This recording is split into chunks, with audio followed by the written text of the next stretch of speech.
La Iglesia Cristiana Familia de Gracia de Valdivia presenta las voces de personas comunes al servicio del Evangelio de Jesucristo. Voces de familia de gracia. Hermanos, cuando nosotros vamos a la Escritura, hay un texto que llama profundamente, a mí al menos me llama profundamente la atención, se ha escrito hasta libros de esto, y respecto a cómo el apóstol Pablo describe lo que significa esta instancia. Hay varias descripciones, pero hay uno que a mí particularmente me genera mucho inquietud, diría yo, preocupación, temor, por cierto, desde este lado de la vereda, digamos, del lado de...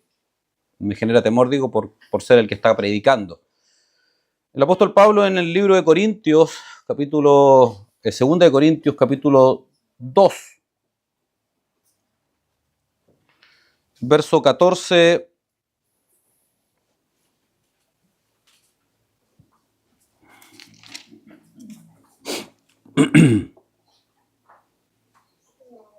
dice, mas a Dios gracias, el cual nos lleva siempre en triunfo en Cristo Jesús, y por medio de nosotros manifiesta en todo lugar olor de su conocimiento. Porque para Dios somos grato olor de Cristo en los que se salvan y en los que se pierden. A estos ciertamente olor de muerte para muerte, y a aquellos olor de vida para vida. Y para estas cosas, ¿quién es suficiente? Pues no somos como muchos que medran falsificando la palabra de Dios, sino que con sinceridad, como de parte de Dios y delante de Dios, hablamos en Cristo. Hermanos, este texto, por cierto, nos enseña muchas cosas. Yo quiero solo, a modo de introducción, quedarme y enfatizar en lo último que dice este texto. Personalmente, yo al menos en mi propia relación con el Señor estoy profundamente persuadido de esa frase. Cuando alguien se para aquí, cuando alguien abre las Escrituras, lo hace delante de Dios y de parte de Dios. ¿Eso quiere decir que todo lo que dice el hermano o la hermana es infalible? No, en absoluto. En absoluto es así. Nos equivocamos, erramos los que predicamos. Probablemente hoy día en lo que voy a compartir, indudablemente pueden haber cosas que provengan de mi carne, pero también, conforme a lo que las Escrituras dicen, estoy absolutamente persuadido que hay cosas que provienen directamente de Dios. ¿Cómo es que un redimido allá hace esa discriminación? La propia obra de Cristo en él es la que hace esa discriminación. ¿Qué es lo que demanda de cada uno de nosotros? Y esto es lo que yo personalmente como cristiano al menos hago. Estar sensibles, estar dispuestos, estar disponibles para lo que Dios pueda y quiera hablarnos. Cada vez, hermano, quizás algunos me han visto, yo me siento ahí cuando me toca escuchar y trato de tomar la mayor cantidad de apuntes. No digo que es lo que tengan que hacer, esto es lo que funciona para mí como redimido, como cristiano, porque estoy persuadido de que cada vez que alguien se para aquí o en cualquier otro contexto, no tiene que ver con el lugar, pero cuando alguien abre las Escrituras, es una oportunidad extraordinaria para conectarme con lo que Dios quiera decirme. Yo quiero exhortarles en esta jornada, en este día, a que estemos sensibles a eso. Yo por mi parte, como aquel que va a abrir las Escrituras para compartir el día de hoy, me comprometo a algo. Hablaré con sinceridad, con profundo temor, como delante de Dios, como si Dios mismo estuviese acá. Pero de verdad quiero exhortarles en el nombre del Señor, que sean sensibles, que dispongan su corazón, su voluntad, aquello que Dios quiere hablarnos en este día. Amén. Oremos. Señor, en el nombre de Jesús, en esta hora te pedimos que tú dirijas esta instancia, Señor. Señor, despliega recursos sobrenaturales sobre mí y sobre cada uno de mis hermanos, mis hermanas que están acá presentes, sobre cada alma que está aquí presente, sobre cada alma que está conectada ahora o que lo va a ver después inclusive, Señor. Tú conoces en tu perfecta voluntad cuál es el propósito y cuáles son los tiempos de aquello que es menester, que has direccionado, deba ser compartido y dicho este día. Señor, haznos sensibles a tu verdad. Por favor, haznos sensibles a tu propósito, haznos sensibles a tus planes para cada uno de nosotros. Líbranos de toda indiferencia espiritual, de toda indolencia, de toda dureza de corazón, de toda pecaminosidad, de toda carnalidad. Apártalo en esta jornada y para siempre, pero en esta jornada en particular, todo pensamiento que obstruya el conocimiento de Cristo, la predicación del Evangelio, apártalo en esta hora, Señor. Permítenos recibir de ti completamente en esta hora. Yo te pido, Señor, que me libres de toda imprudencia de decir aquello que no provenga de ti y de toda cobardía de no decir aquello que proviene de ti y que hay que decir en esta hora, Señor. Inspira tú este tiempo y glorifícate, humíllame a mí para que tu gloria se manifieste en la vida, en el corazón de mis hermanos y en la mía, Señor. Como alguien que necesita de la misma forma o de mayor forma que todos mis hermanos que van a oír en este día, Señor. Glorifícate. Sinceramente te digo, glorifícate en esta hora. Y direcciona cada palabra, cada pensamiento, cada emoción. En el nombre de Jesús. Amén. Hermanos, yo quiero confesarles algo. Estoy complicado hoy día. Creo que no lo he dicho nunca. No me acuerdo haber dicho esto alguna vez. No quiere decir que no haya estado complicado otras veces.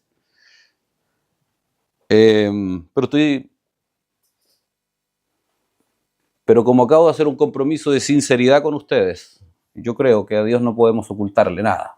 Y creo profundamente, inclusive por convicción espiritual, que la Escritura nos manda a que la palabra de verdad esté siempre en nuestra boca. Creo que eso es parte de la guerra espiritual. Por lo tanto, quiero partir diciendo eso. Estoy complicado porque este último tiempo he ido sintiendo de parte de Dios y me he ido sintiendo profundamente inquietado con la figura de alguien, con la figura de una persona, un personaje bíblico, voy a decirlo así, pero es una persona que creo que ha sido, al menos en medio nuestro, ha sido soslayado, ha sido menospreciado el rol significativo que tiene de revelarnos muchas cosas. Me refiero específicamente en la vida de Juan el Bautista. De hecho, el nombre de la prédica hoy día, al menos en mi archivo, se llama Juan el mayor de todos. Pero estoy complicado porque hasta hace no tanto tiempo atrás había detenido mi mirada en un aspecto de Juan el Bautista. Había concentrado y en algunos aspectos había preparado lo que iba a compartir el día de hoy desde una perspectiva de la vida de Juan el Bautista. Pero estoy profundamente persuadido y convicto de parte de Dios en esta jornada de que el énfasis no está ahí. No está en lo que yo había predispuesto compartir. El énfasis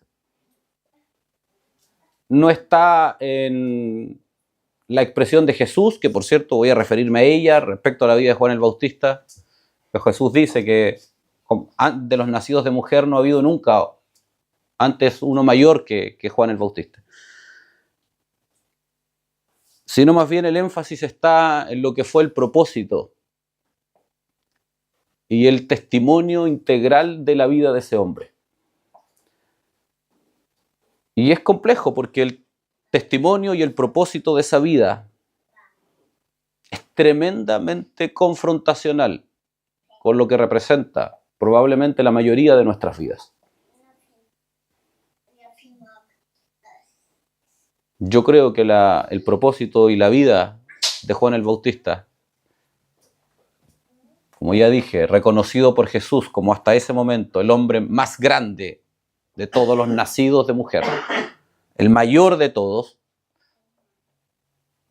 la vida de él nos confronta significativamente a cada uno de nosotros. Y es complejo porque no quiero ponerle ningún elemento mío y de verdad quiero tratar de descansar en todo lo que pueda en la obra del Espíritu, en cada uno de ustedes. Me esforzaré en quitar todo histrionismo quizás, no quiero hacer énfasis personales. De verdad, hermanos, quiero ser lo más sincero que puedo con ustedes. Estoy profundamente persuadido de que necesitamos ser confrontados por el propio Espíritu de Dios, no por mis palabras. Y estoy preocupado porque creo que la situación que vivimos como generación, pero también como iglesia, no es muy distinta a la que tenía Juan el Bautista. Solo a modo de contexto, Juan el Bautista fue avisorado, fue profetizado antes, mucho antes que él viniese inclusive. Hay varios textos en el Antiguo Testamento que hablan, Isaías, Malaquías, hacen advertencias respecto o señalan que iba a venir un hombre con las características de Juan el Bautista. Pero pasan aproximadamente 400 años en que literalmente Dios no dice absolutamente nada al pueblo de Israel.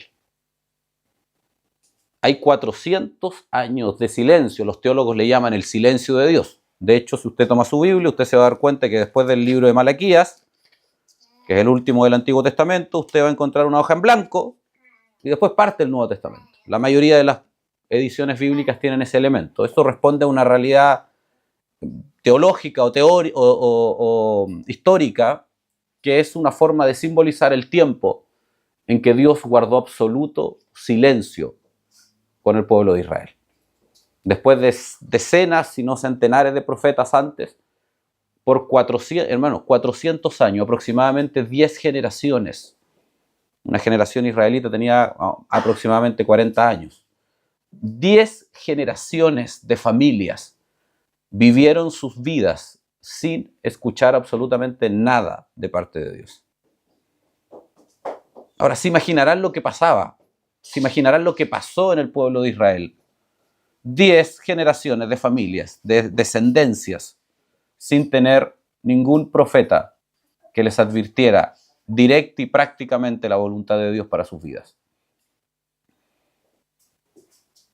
No había nada, no había nadie que se parara, como lo hacían los profetas del Antiguo Testamento, decir arrepentidos, vuelvan sus caminos, enderecen sus sendas, apártense de toda impiedad, límpiense, purifíquense, en fin. Era más o menos el tenor de los profetas del Antiguo Testamento en general. Por esa razón, cuando nosotros vemos a Juan el Bautista, que es previo a Jesús, nosotros vamos a ver una sociedad israelita absolutamente entregada a la corrupción, absolutamente entregada a la pecaminosidad, absolutamente desviada en muchos aspectos. O sea, el ejemplo más claro de eso es el fariseísmo, que dominaba prácticamente todas las áreas de la sociedad. Los fariseos eran los que defendían o que promovían una agenda religiosa, pero que en el fondo no tenía absolutamente nada que ver con la santidad de Dios ni con las demandas de Dios para la vida de los israelitas. En ese contexto, Juan el Bautista viene llamado directamente por Dios, inspirado directamente por Dios, a hacer un llamado intenso, directo, frontal, a enderezar los caminos, a arrepentirse, a santificar sus vidas, a apartarse de toda impiedad y a hacer un acto simbólico como referencia a eso, el bautismo. que era un bautismo distinto al de Jesús, es un bautismo de arrepentimiento.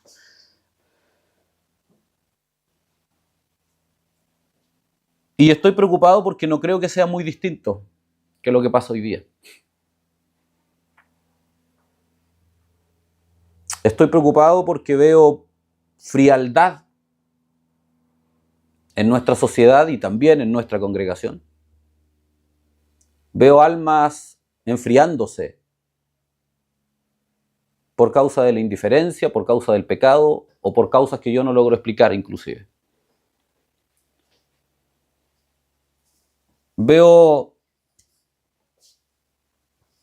evidencias explícitas, presumidas inclusive, de carnalidad, normalizadas absolutamente como si fueran parte aceptable de nuestras vidas. Veo el silencio cómplice de hermanos piadosos o hermanas piadosas llamadas a exhortar al arrepentimiento. Veo como muchas vidas caminan a pasos apresurados al fracaso espiritual, a profundizar las brechas y a separar cada vez más los caminos entre aquel que los salvó y sus propias almas. Veo indiferencia frente a la reprensión, indiferencia frente a la santidad. Quizás lo más peligroso de todo, indiferencia frente a una genuina y sincera relación con Jesucristo. Hermanos, se ha dicho de acá, yo mismo lo he dicho y otros hermanos también antes que yo lo han dicho. Si de verdad creemos que los que estamos acá hablamos de parte de Dios y delante de Dios, la genuina relación con Cristo no es una relación basada en palabras. No es una relación basada en declaraciones.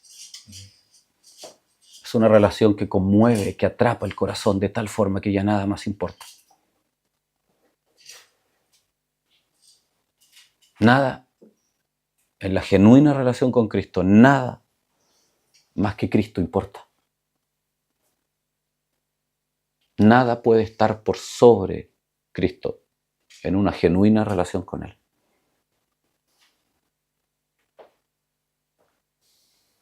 Y me preocupa profundamente que seamos indiferentes frente a ese problema. Y sí, es un problema de nuestra generación, sí, es verdad. Es un problema de esta sociedad, es verdad. Pero también es un problema nuestro. También hay indiferencia acá. También hay menosprecio a lo que significa la obra de Cristo. También hay profundo menosprecio a las riquezas doctrinales que el Señor nos ha entregado. Hermanos, Dios no puede ser burlado. Él sabe todo lo que ha revelado a nuestra vida y a nuestro corazón. Él sabe cuántas veces ha hablado a nuestro corazón mostrándonos a Cristo crucificado. Ninguno de nosotros va a poder pararse y decir, yo no sabía. A Él no lo podemos engañar. Yo no sabía que era tan importante. Yo no sabía que demandabas todo de mí. Yo no sabía que tenía que dejarlo todo. Yo no sabía que tenía que poner a Cristo en la suma de las prioridades de mi vida. Ninguno que ha recibido revelación de aquello podrá esconderse. No hay dónde esconderse delante de Dios. También veo con profunda preocupación ritualidad, religiosidad o esta necesidad de esconderse en una estructura religiosa, sistemática, rutinaria, que permita de alguna forma justificar todo lo anterior. ¿Es un problema de nuestra generación? Sí. Millones de personas se pasean por los cultos los domingos para el lunes volver a sus vidas impías. Millones de personas asisten a cultos religiosos tratando de limpiar sus conciencias para después el lunes menospreciar todo lo que dijeron, cantaron, oraron el día anterior. Pero también es un problema nuestro. También aquí hay personas que abrazan la vida en Cristo como una rutina, como una cuestión religiosa, sin tener un corazón comprometido. Hermanos, la genuina relación con Cristo es un compromiso de corazón. Eso genera todo lo demás, sin duda. Eso genera verdaderamente esa pasión que enciende el corazón. ¿Quieren un ejemplo? Tratar de ser lo más práctico que puedo. ¿Cuánto sufrimos por los que arden en el infierno? ¿Cuánto realmente, genuinamente nos importa los que todos los días arden en el infierno? Ahí hay un ejemplo claro. Y hermanos, quiero tratar de ser, personalmente, esto lo digo yo, lo más amoroso que puedo con algo que sé que es profundamente mordaz, filoso, no sé cómo decirlo de otra forma. Porque sin duda alguna que necesitamos ser confrontados todos. Juan el Bautista, la historia de Juan. Voy a hablar de Juan. Me voy a referir en todo momento a Juan el Bautista. Y su propósito de vida, su ministerio integralmente, es la evidencia más grande del compromiso que Dios tiene con el llamado al arrepentimiento.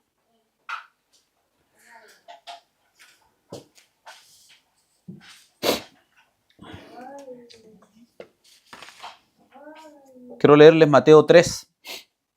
Dice, en aquellos días vino Juan el Bautista, estoy leyendo el versículo 1, predicando en el desierto de Judea y diciendo, arrepentíos porque el reino de los cielos se ha acercado. Pues este es aquel de quien habló el profeta Isaías cuando dijo, voz del que clama en el desierto. Qué interesante esto, hermanos.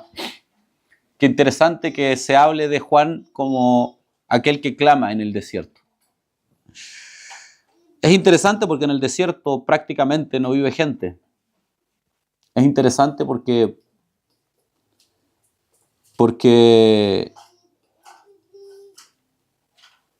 es perfectamente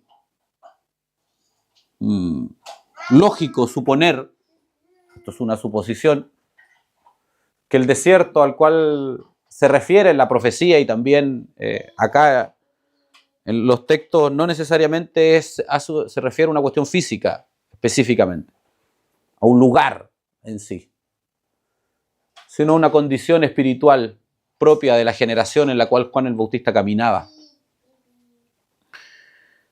Se dice que Juan el Bautista, aunque no hay ningún texto explícito, probablemente adhería a lo que se llama el voto nazareno, que es un voto impuesto por la ley mosaica en el Antiguo Testamento, que era un voto de estricta purificación, de santificación, de regir su vida completamente por los designios, por una línea particular de los designios de Dios, por la forma en que se vestía, en fin. Versículo 4 dice, Juan estaba vestido del pelo de camello y tenía un cinto de cuero alrededor de sus lomos y su comida era langosta y miel silvestre. Y salía a él Jerusalén y toda Judea y toda provincia de alrededor del Jordán. Y eran bautizados por él en el Jordán, confesando sus pecados. Al ver que muchos de los fariseos y de los saduceos venían a su bautismo, les decía, generación de víboras, ¿quién os enseñó a huir de la ira venidera? Haced, pues, frutos dignos de arrepentimiento. Y no penséis decir dentro de vosotros mismos, Abraham tenemos por padre, porque yo os digo que Dios puede levantar hijos a Abraham aún de estas piedras. Hermanos, el llamado integral de Juan fue a rectificar las almas, a rectificar las vidas de una generación absolutamente entregada y corrompida. Su vida fue únicamente ese propósito y de esta forma preparar el camino de Jesucristo. El ministerio de Juan probablemente es uno de los más cortos que hemos conocido en términos de temporalidad, pero su rol fue gravitante, fue fundamental en todo lo que significó el ministerio de Jesús. Juan fue apartado por Dios desde antes de su nacimiento. Hermanos, no muy distinto a cualquier redimido que fue elegido antes de la fundación del mundo.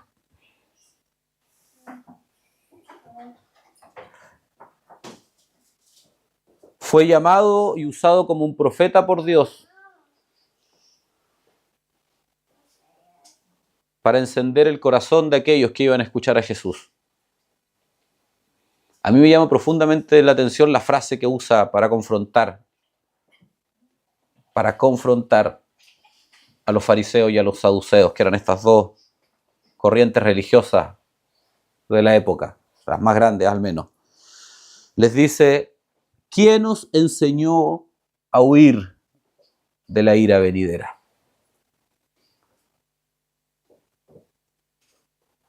Hermanos, ¿quién puede huir de la ira de un Dios todopoderoso? Nadie. Los fariseos habían diseñado un sistema para intentar evadir la ira venidera. Un estúpido sistema para intentar huir de la ira venidera. Un sistema insensato basado en la arrogancia de los hombres de creer que es posible llevar una vida basado en sus propios estándares, cumpliendo ciertas estructuras religiosas y de esta forma evitar la ira venidera. No muy distinto a lo que vivimos en la generación actual. Y Juan dice: ¿quién nos enseñó? La respuesta es muy simple. El mismo que le enseñó a ellos, el mismo que enseña hoy día. Satanás, el diablo. Porque la única forma, la única evidencia de que hemos sido librados de la ira venidera y por consecuencia de tener un vínculo personal, íntimo, genuino con Jesucristo, está en hacer, pues, frutos dignos de arrepentimiento. O sea, mostrar por medio de acciones visibles una genuina transformación de nuestra forma de pensar, una acción que solo puede provenir de la obra sobrenatural de Cristo en cada uno de aquellas almas miserables rescatadas y escondidas en la persona de Jesucristo. O sea, la única forma que alguien puede experimentar irrefutablemente, que puede evidenciar, irrefutablemente haber sido librado de la ira venidera, es una vida en donde permanente y constantemente florecen, emanan, aparecen, fluyen frutos dignos de arrepentimiento. Por eso me preocupa tanto la frialdad, la carnalidad, la indiferencia a la santidad, la indiferencia a la obra de Cristo, la inconstancia, la dureza de corazón. Por eso me preocupa tanto. Porque son justamente todo lo contrario a los frutos dignos de arrepentimiento. Los frutos dignos de arrepentimiento son sensibilidad espiritual, quebranto de corazón, sencillez de espíritu, disciplina espiritual, constancia, santidad, santificación. Justamente todo lo contrario a lo que denuncio en esta jornada.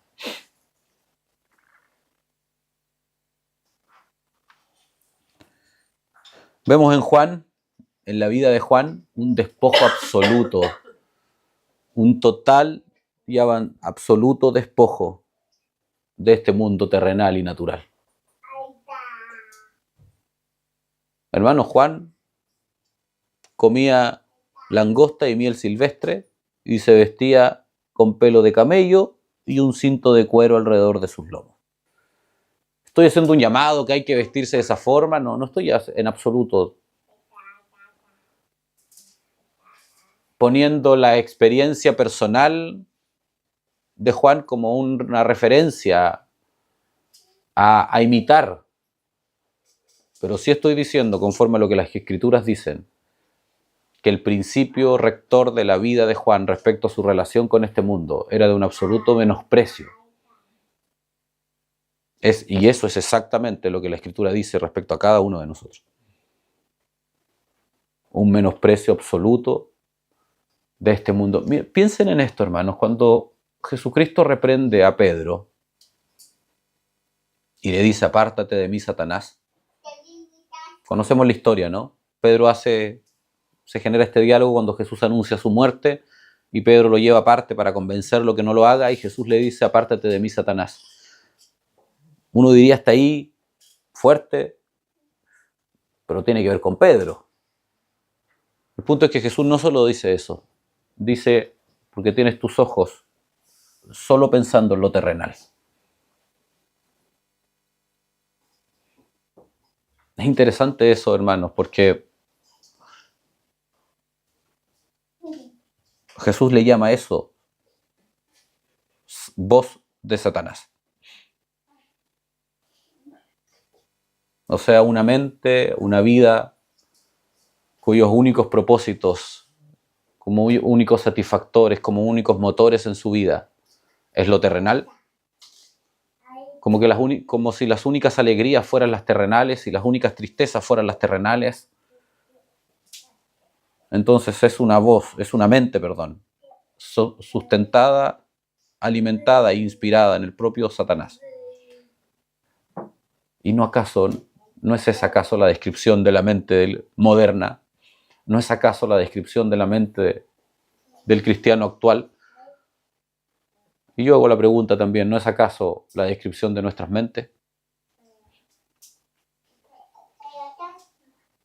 Juan había entendido que el propósito de su vida era su comida, era su bebida, era su despertar y era su acostar. Juan tuvo una vida muy corta. Y su vida se trató exclusivamente de aquello lo cual Dios lo había mandado.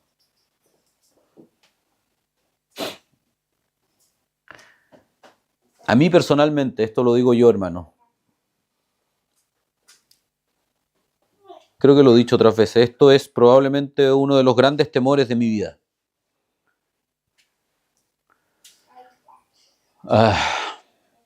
Llegar al día de la muerte con una conciencia no limpia de haber hecho todo aquello que Dios me mandó a hacer.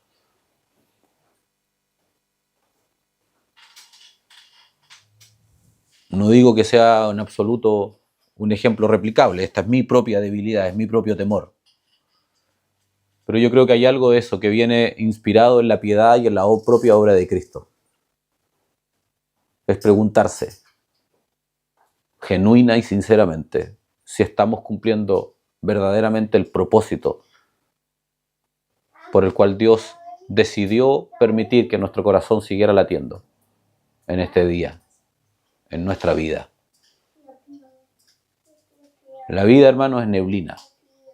Hoy día estamos, gracias a Dios, como cuerpo, como familia, aún no nos ha tocado ir a enterrar a nadie, ninguno de nosotros, como de los miembros. Yo sé que ha habido familiares de algunos que han partido, pero aún hasta aquí. Pero esto va a llegar. Va a llegar el día en donde tendremos que tomar las manos en los lechos de muerte de algunos de ustedes o la mía y oraremos juntos para prepararles y acompañarles el día de sus muertes. Esto va a llegar a todos nosotros. Vamos a estar ahí como cuerpo, como familia, sin duda. La pregunta es, ¿cómo están nuestras conciencias? ¿Qué tan limpias están nuestras conciencias? Esto no se trata de edad. No se trata de edad. No se trata de que hay cierta edad para empezar a preocuparse de eso. Esto no es así. La mayoría de nosotros llevamos años, décadas inclusive algunos, al menos juntos, sirviendo al Señor, creciendo juntos. En esta década o en este tiempo, las conciencias están limpias de haber servido íntegramente aquello que Dios nos mandó a hacer. Juan cumplió íntegramente su propósito. Y por eso cuando Jesús lo ve, dice Mateo 11:11, está esto: de cierto os digo, entre los que nacen de mujer no se ha levantado otro mayor que Juan el Bautista. Qué increíble eso. Una vida pequeña, un hombre miserable desde lo humano, pobre, sin ningún reconocimiento más que el propio del lugar, sin ninguna trascendencia. Sabemos después que muere prontamente, se vuelve insignificante respecto a Jesús. Jesús lo mira y le dice: hasta aquí, no hay ningún hombre que haya sido mayor que tú o mayor que él. Y yo veo la historia y digo, y Noé, y Abraham, y Moisés, y David, y cientos de otros hombres usados poderosamente por Dios, Isaías, Elías, Eliseo, en fin. Jesús lo mira y dice, ninguno de todos los anteriores es mayor que Juan el Bautista. Qué tremendo, qué increíble cómo los criterios de Jesús. Yo miraría a Moisés y diría, Moisés abrió el mar muerto, Moisés sacó al pueblo de Israel, trajo plaga y humilló al imperio más grande de la época.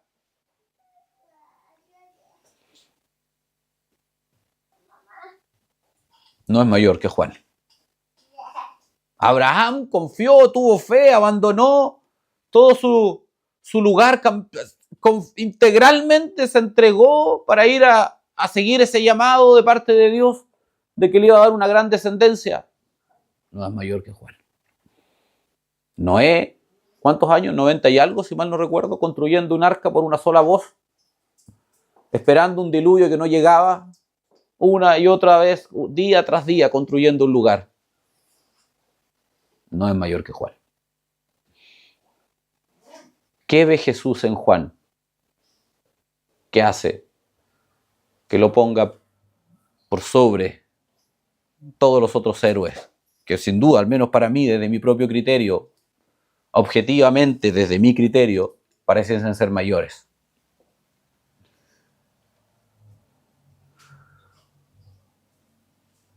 Nosotros vemos en Juan a lo menos tres cosas. Perdón, Jesús probablemente ve en Juan, y las escrituras al menos nos permiten entender a lo menos tres cosas. Por un lado, alguien que tenía plenamente claro cuál era su propósito. Y nada le estorbaba respecto a aquello que Dios le había mandado hacer.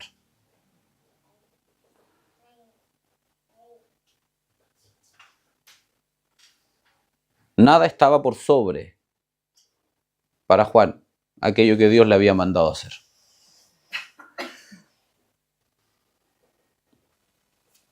Lo segundo es que el compromiso de Juan. Hermano, a mí esto me llama profundamente la atención. Juan el Bautista confronta en un momento a probablemente el hombre más poderoso del lugar y de toda la región, que en ese tiempo era el mundo entero para ellos. Nosotros hoy día podemos comparar líderes. En ese momento Herodes era el más poderoso. Era probablemente algo así como el dios del lugar. Y lo llama al arrepentimiento y lo confronta sin importarle en absoluto las consecuencias. Llama al arrepentimiento aquel que tenía la capacidad de hacerle y de determinar su vida completamente. ¿Por qué? Porque para él un compromiso con los principios, con las normas de Dios era más importante que su propia vida. Es interesante que Dios no le dijo, hermanos, Dios no le dice, al menos la Escritura así nos muestra, Dios no le dice a Juan, dile a Herodes tal cosa. Juan le dice a Herodes lo mismo que ha venido diciendo, confrontando el pecado y llamando al arrepentimiento. El compromiso de parte de Juan no fue con una persona, sino con los principios de Dios que regían su vida. Confiando y sabiendo que para él los principios de Dios eran Dios mismo, eran el Dios de su vida. ¿Cuán necesario, sobre todo en estos tiempos, es volver a eso? La mente moderna es una mente circunstancial, es una mente relativa, es una mente inmoral, no tiene una estructura moral para conducirse, se conduce de forma absolutamente circunstancial, a partir de las circunstancias. Eso hace que seamos algunos de determinada forma en un lugar y moralmente de una forma diferente en otra. Lo que hoy día aquí llamamos bueno, en otro le llamamos malo, y lo que aquí le llamamos malo, afuera le llamamos bueno. Esa es, en términos generales, una descripción al menos, me parece válida, probablemente no es integralmente precisa, pero válida, de lo que representa la mente actual. La mente cristiana, la mente redimida, la mente de Juan, era una mente absolutamente persuadida por la verdad de Dios y por los principios de Dios, sin importar lo que fuese, el costo que tuviese, las consecuencias que hubiese que enfrentar. Una mente, una vida, un corazón comprometido con la integridad, aquello que entendía era la voz y la voluntad de Dios para su vida. Y quizás un tercer elemento, podemos agregar más, pero me voy a detener solo en algunos, que a mí me llaman mucho la atención, que quizás me llaman mucho la atención en lo personal, esto confronta mi vida inclusive. Tiene que ver con una decisión de vida, de no cargarse de elementos, una vida sencilla en todo aquello que dependiera de él. Y es interesante porque la propia Escritura, además en otros textos, el propio apóstol Pablo nos llama inclusive a tratar de llevar vidas ligeras. Vemos en el libro de Hebreos que dice que nos despojemos de todo peso y del pecado que nos asedia. O sea, el peso y el pecado son cosas diferentes. No es lo mismo. El pecado es un peso, pero también hay otros elementos de peso en nuestra vida que asedian y que nos impiden poder mirar a Jesús y servirle a Él como corresponde. Cada uno lleva sus pesos, cada uno sabe cómo este mundo lo atrapa, lo persuade, lo carga, cómo este mundo lo atrae, lo arrastra hacia sí mismo. Cada uno conoce, los pesos míos probablemente y las amenazas y las tentaciones para mi corazón no son las mismas que para cada uno de ustedes. Pero vemos en la vida de Juan una vida en donde, ¿qué podía querer un hombre que comía langostas, miel y se vestía con pelo de camello? ¿Qué peso llevaba, sino solo servir al Señor? cumplir su propósito y amar los principios por sobre cualquier otra cosa,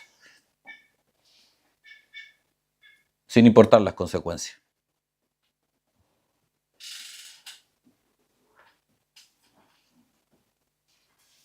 Yo creo que tenemos que aprender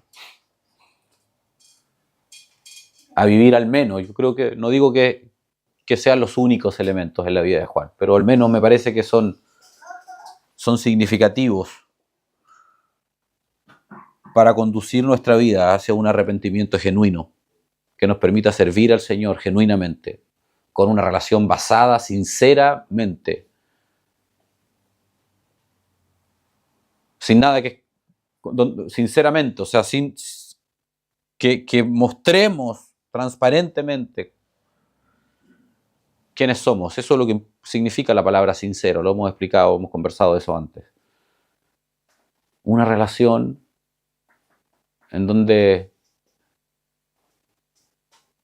somos soportados por Cristo, porque queremos, necesitamos ser soportados por Cristo. Y estamos conscientes de aquello. Una relación de absoluta dependencia con el Señor, una relación de debilidad, de fragilidad. Hermanos, nosotros nos enteramos, bueno, ayer oficialmente, estoy autorizado para decirlo, así que por eso lo voy a decir, porque me parece que es pertinente para lo que estoy compartiendo además. Oficialmente nos enteramos que nuestro hermano Jimmy está padeciendo un 4º cáncer. La mayoría de ustedes, bueno, todos lo conocen, yo creo. Más allá, obviamente, lo considero algo muy cercano a mí, más allá del dolor y de la preocupación y de la propia empatía por ser un área que además confronta muchísimo mi corazón. Más allá de eso, de lo personal, yo creo, y les digo a ustedes lo que me he dicho a mí mismo inclusive estos días, que no sean necesarias las aflicciones para pulir, para purificar nuestra vida. Que nuestro corazón se quebrante sin un diagnóstico aterrador, sin una situación dolorosa, sin una traición que nos hiera, que no sea necesario.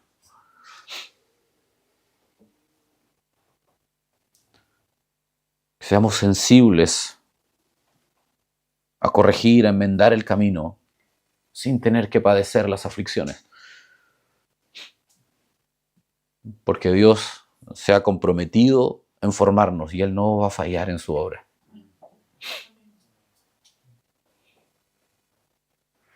Voy a decir esto solo para enfatizar en algo. Quizás yo quiero creer, o al menos así conduzco mi vida, creyendo que es posible elegir la forma en que Dios me va a formar, o al menos algunas de ellas. O sea, que es posible si dispongo mi corazón, si abrazo la negación, si quebranto voluntariamente mi vida y mi corazón, si abrazo sus principios como una norma superior. Yo creo que es posible librarme. Estoy hablando desde mi propio corazón esto, hermano. También probablemente sé que hay muchas áreas distorsionadas de mi propio corazón que yo no las veo, a las cuales no puedo trabajar directamente. Y quizás es inevitable padecer de alguna forma. Pero al menos quiero vivir una vida creyendo que es posible en lo que dependa de mí, aunque yo sé que no soy yo, es la propia obra de Cristo. Pero solo quiero enfatizar en tratar de activar dentro de lo que el propio Espíritu de Dios pueda y quiera hacer en cada uno de ustedes, esa voluntad, esa disposición, esa necesidad de disponer, de intencionar un quebranto de corazón, una sencillez de corazón, para que no sean necesarias los padecimientos o las aflicciones. Yo creo que es posible. Yo creo que el corazón del hombre va a ser formado inevitablemente, del redimido, digo, va a ser, o redimida, va a ser formado inevitablemente. Puede ser formado con agua, puede ser formado con un cincel. Depende de qué tan duro sea el corazón. Mi exhortación, mi consejo, y es el que yo me digo a mí mismo, hermano. Yo quiero ser formado con agua. Quiero que mi corazón sea lo más blando que puedo, es lo que dependa de mí, para ser formado con agua, porque Dios no va a fallar.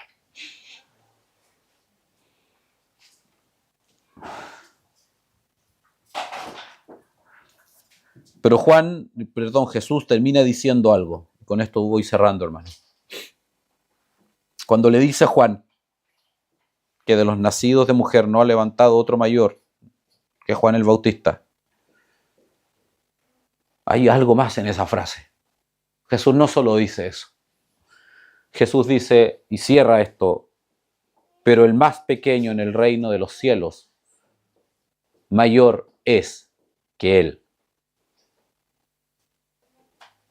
Si uno dice, pero a ver, explíquenme esto.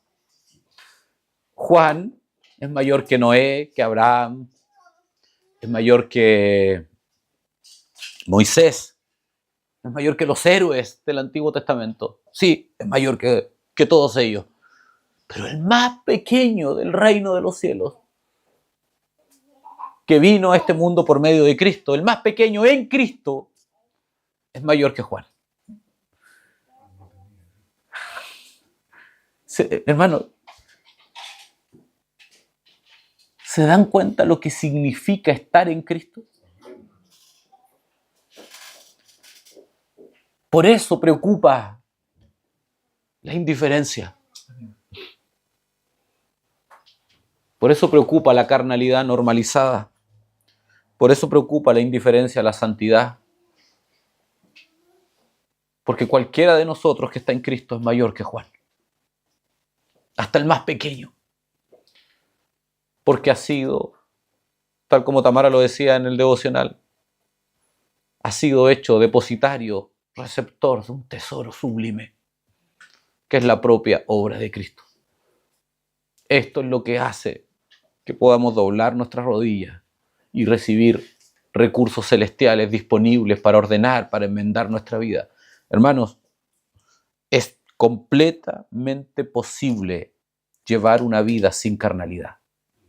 Es completamente posible llevar una vida sin frialdad espiritual. Es completamente posible llevar una vida en santidad y en santificación. Para nosotros imposible, para Cristo es el propósito de por qué está en nosotros. Es completamente, es una realidad a la cual podemos y debemos acceder. Los estorbos no están en Cristo. Los estorbos, los impedimentos no están en lo sobrenatural. Los impedimentos están en la dureza de nuestro corazón, en la indiferencia de espíritu, en la frialdad.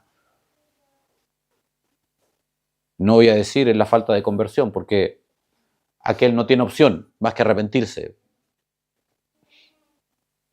Pero sin duda alguna puede también ser esa la causa de aquello que estoy denunciando. Y por eso no podemos normalizarlo. Lo peor que podemos hacer, personal, ministerial, congregacionalmente, lo peor, la catástrofe más grande para nosotros, sería normalizar y aceptar como propio aquello que Dios le llama ajeno. Dios nos libre, hermanos. Dios nos libre. Ustedes no quieren. Yo sé que puede ser incómodo escuchar esto, pero ustedes no quieren, verdaderamente, ustedes no quieren que ninguno de nosotros nos paremos acá a normalizar la impiedad. Eso es lo que menos conviene. Necesitamos ser confrontados las veces que sea necesario. Pero hermanos, Dios es misericordioso, Dios es longámine. Su longanimidad es abrumadora, que es una misericordia extendida, eso significa longanimidad. Pero tiene fin. Pero se acaba. Y Dios no puede ser burlado, hermano.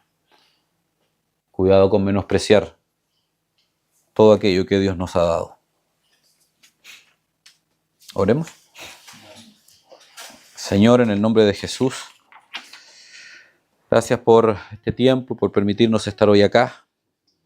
Yo te pido que por el poder de tu Espíritu, tú hables a nuestras vidas, Señor. Denuncia en cada uno de nosotros todo aquello que necesita ser enmendado, corregido, confesado. Denúncialo, Señor. No nos dejes en paz. No permitas